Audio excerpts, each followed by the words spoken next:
राधे राधे दोस्तों। स्वागत है आप सभी का मेरे ब्रजेश शर्मा ब्रजवासी यूट्यूब चैनल पर।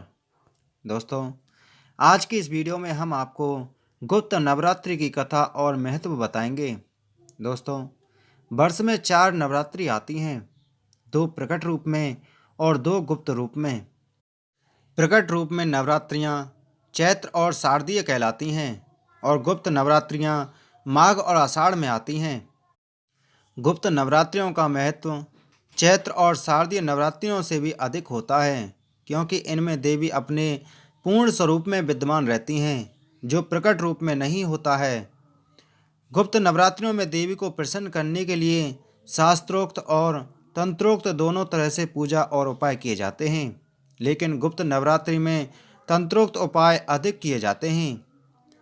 इसमें सबसे जरूरी और महत्वपूर्ण बात यह है कि साधकों को पूर्ण संयम, नियम और शुद्धता से देवी आराधना करनी होती है। इस नवरात्रि के बारे में बहुत ही कम लोग जानते हैं। प्रकट नवरात्रि में माँ दुर्गा के 9 स्वरूपों का पूजन किया जाता है, जबकि गुप्त नवरात्रि में 10 महाविद्याओं की साधना की जाती है। यह नवरात्रि विशेषकर तांत्रिक क्रियाओं, शक्ति साधना, महाकाल आदि से जुड़े हुए लोगों के लिए खास महत्व रखती है। इस समय में देवी भगवती के भक्त बहुत ही कठिन नियमों का पालन करके देवी की साधना करते हैं। गुप्त नवरात्रि में लोग लंबी साधना कर दुर्लभ शक्तियों की प्राप्ति का प्रयास करते हैं। उपवास रखकर, श्लोकों और मंत्रों का जाप कर भक्त देवी के प्रति अपनी भक्ति को दर्शाते हैं। यही माना जाता है कि इस समय देवी तुरंत ही अपने भक्तों की प्रार्थना स्वीकार कर लेती हैं और उनकी इच्छाओं को पूरा करती हैं। इस नवरात्रि को सिर्फ शक्ति प्राप्ति के लिए ही नहीं, बल्कि अपनी सभी समस्याओं की समाप्ति के लिए भी किया जा सकता है। इस नवरात्रि में भी गृहस्थ कलश की स्थापना करते हैं और नवरात्रि के अंत में कन्या पूजन करके इसकी समाप्ति होती है।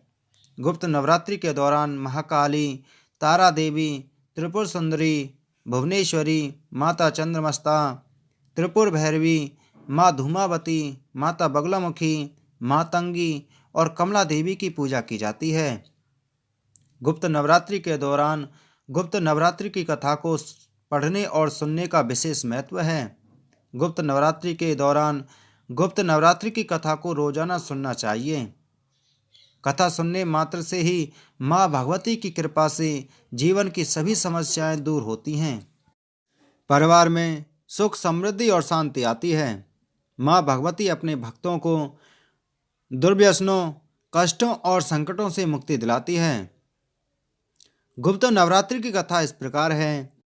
कथा के अनुसार एक समय ऋषि श्रृंगी अपने भक्तों को दर्शन दे रहे थे और अचानक ही भीड़ से एक स्त्री निकलकर बाहर आई और उसने श्रृंगी ऋषि से कहा कि मेरे पति सदैव दुर्व्यसनों से घिरे रहते हैं, जिसकी वजह से मैं कोई भी पूजा पाठ नहीं कर पाती, धर्म और भक्ति से जुड़े कार्यों का संपादन भी नहीं कर पाती, यहाँ तक कि ऋषियों को भी उनके हिस्से का अन्न समर्पित नहीं कर पाती।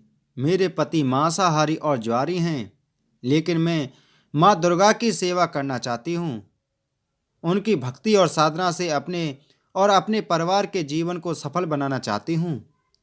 ऋषि श्रृंगी महिला की भक्ति भाव से बहुत प्रभावित हुए और इसका उपाय बताते हुए कहा कि चैत्र और शारदीय नवरात्रि को सब आमजन जानते हैं, लेकिन इसके अतिरिक्त 2 नवरात्रि और भी होते हैं जिन्हें गुप्त नवरात्रि कहा जाता है। उन्होंने कहा कि प्रकट नवरात्रियों में 9 देवियों की उपासना होती है और गुप्त नवरात्रियों में 10 महाविद्याओं की साधना की जाती है। इस नवरात्रि में यदि कोई माँ दुर्गा की उपासना करता है तो माँ उसके जीवन को सफल बना देती हैं। ऋषि श्रृंगी ने आगे कहा कि लोभी, कामी, व्यसनी, मांसाहारी अथवा पूजा पाठ न करने वाले भी यदि गुप्त नवरात्रि में माँ की पूजा करते हैं तो उसे जीवन में कुछ और करने की आवश्यकता नहीं रहती।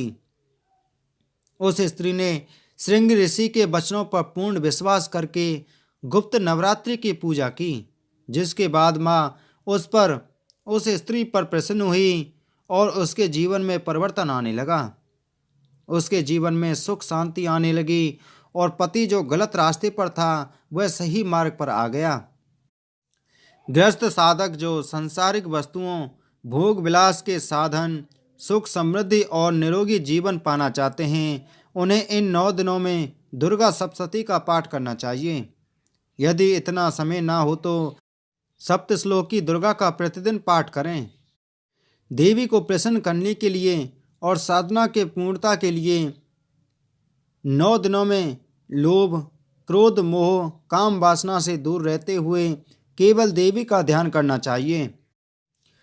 कन्याओं को भोजन कराएं, उन्हें यथाशक्ति दान दक्षिणा वस्त्र भेंट करें।